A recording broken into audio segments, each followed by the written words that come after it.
আমি চিকেন কষা করব। আমি তেল দিয়েছি, তার মধ্যে একটুখানি চিনি ফেলে দিয়েছি। এবারে আমি পেঁয়াজটাকে দিয়ে দেবো।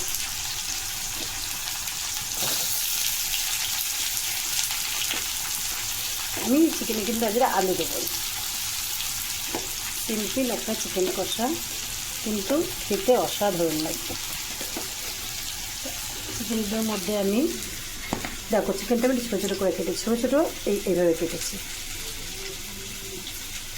ছোটো ঠিক না, ঠিক এইভাবে। যাতে আমি লেবুর রস, নুন, হলুদ আর একটু তেল মাখিয়ে রেখে দিয়েছি। আদা, রসুন, লঙ্কা, কাঁচা লঙ্কা আমি এটাকে পেস্ট করে একসাথে রেখে দিয়েছি। আমার পেঁয়াজটা এরকম লাল লাল হয়ে গেছে। আমি এবার বাটাটাকে দিয়ে দেবো। এইবারে আমি দুটো টমেটো কুচিয়ে রেখেছি, সেই টমেটোটাকে দিয়ে দেবো।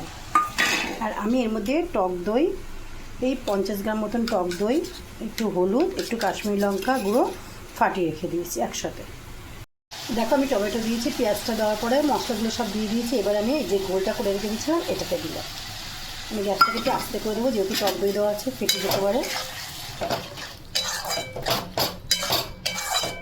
এরকম আস্তেই আমি কষিয়ে নেব।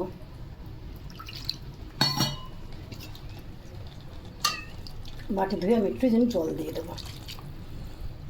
বেশ কিছুক্ষণ চাপা দেওয়া থাক। এটা আমি রুটি, পরোটা, ভাত দিয়েও তোমরা খেতে পারবে। কষা কষা মাংস ভাত দিয়ে খুব ভালো লাগে। চাপা দিয়ে বসানো থাক। আমার মশলাটা হাফ কষা হয়েছে, হাফ হবে মাংসের সাথে কষা। এবার আমি এটাকে চাপা দিয়ে সুন্দর করে কষবো।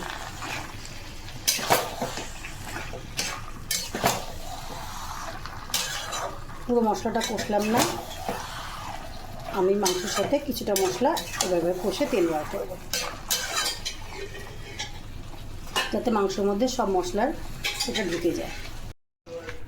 তরকারির কালারটা দেখো। এবার আমি একটু জায়ফল গুঁড়ো দিয়ে দিলাম, সামান্য একটু ঘি দিয়ে দেবো। মুরগির মাংসটা ঘি দিলে ভালো লাগে। দিয়ে আমি এটাকে ঢাকা দিয়ে আবার রেখে দেবো। একটু ফুটলে আমি নামিয়ে নেব।